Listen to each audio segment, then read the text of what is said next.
Hi, everybody. Welcome to the Secrets of Kabbalah, the five letters.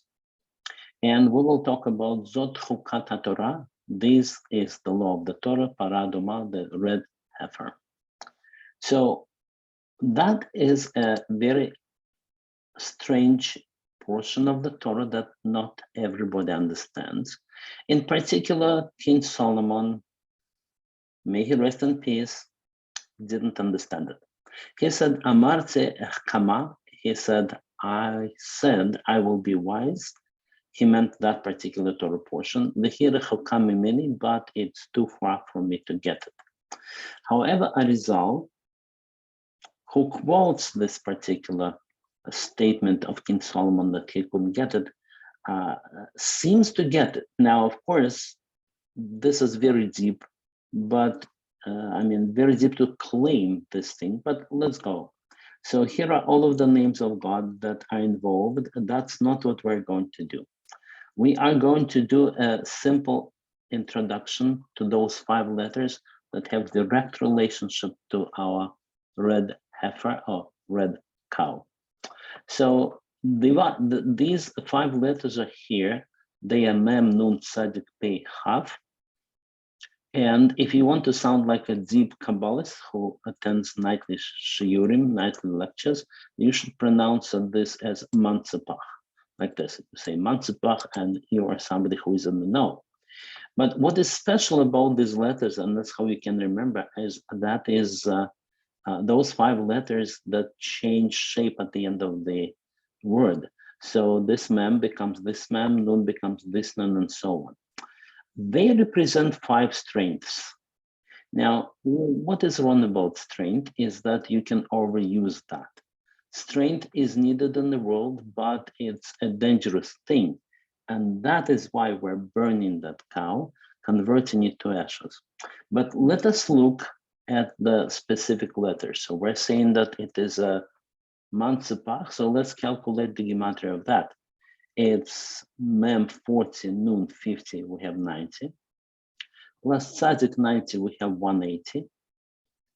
Plus, well, 20 and 80 is 100, so we get 280. Now that is the same gematria as the para. So that is the connection between those five letters and the cow. And you see P is 80, Resh is 200, the total is 280. If you want to have para, not just par, not the bull, but the para, the cow, then you add the five letters because the original five-letter group, which gave us 280, also has five letters. So in Kabbalah, it is very normal to add the number of letters in the word and you get para. So we have established a connection. Now what? Now there are two upper levels of brain. Let us put it this way. One is wisdom. Wisdom, chokhmah, is represented by the power to just understand. That's the initial insight that you get. You're not able to formulate it as yet. That's the chokhmah. And you can read it as chokhmah, which means the power of what? You are getting there, but not quite. Then comes bina. That is the step-by-step understanding of everything. And in particular, there are many times mentioned 50 gates of understanding. So that is mentioned everywhere. I'm not going to go into there, but instead, here is the connection. So if we take the Aduma, the red, and by the way, we have to spell it without this vav, like this. That's exactly how it is spelled in the Torah. Then you get the gematria of 50. Let's look. Aleph is 1, Dalet is 4, 5. Mem is 40, 45. Hey is 5, 50, 50. There you are.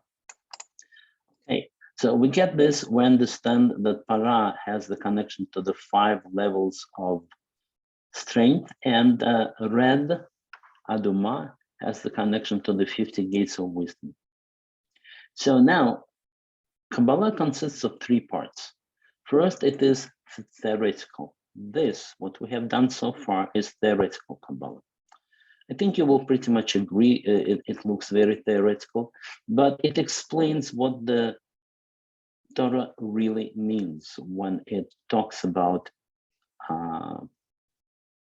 notions, events, and connections. It's just that for the kids, you cannot tell those things. So usually the kids get the shot, the simple meaning, but we're going further. Now, the next part of the Kabbalah is here, meditational Kabbalah, where you are thinking through the special names, imagining them in your mind, sometimes writing them. That is here. And the third part is the magical Kabbalah. And that one we are not doing. First of all, it's hard and it is dangerous.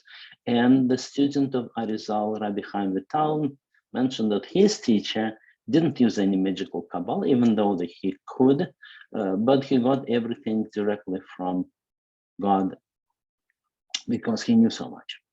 So this is the second part. That is the intention that you should have when you're saying Shema Israel. So everybody knows the Shema Israel, Shema Israel Adonai Eloheinu Adonai Had. But then this Had has the big letter Dalet. And when you are looking at this letter, you should think these thoughts right here. Now let's look at those thoughts and let's understand what they do. First of all, this is skila, sreifa, chereg, and henek, which means stoning, burning, decapitating, and how should we say it? Stopping the air flow, right?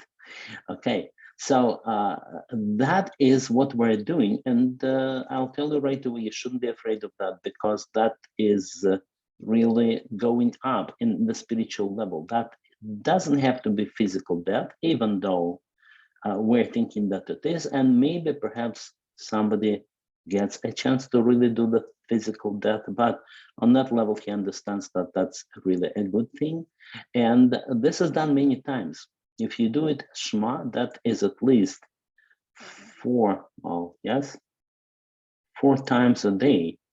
That's in the beginning of the prayer, in the middle, and then also at night.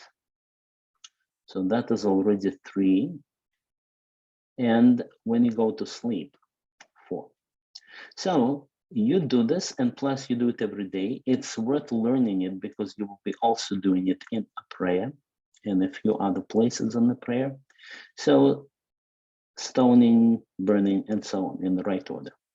Now, that would be enough if you do this, but if you can also add that name of God. We did this name of God last time. This is the Yud Hey Vav Hey, name of God, spelled out with a Yud, with the gematria of 72. Now this is Yud Hey Vav Hey, the name of God with the gematria of 63. Let's do this. Like that would be 10, 6, and 4, 20. And then hey, that's 15. That will be repeated here. So 20 and 15 and 15, that's already 50. Plus Vav 6, Aleph 1, 6, 4. Vav, that's 13, 50, and 13, 63. And so on. So you can meditate on that name of God when you're doing the letter Dalet. And everybody has a great week. And I'll see you the next time. Thank you.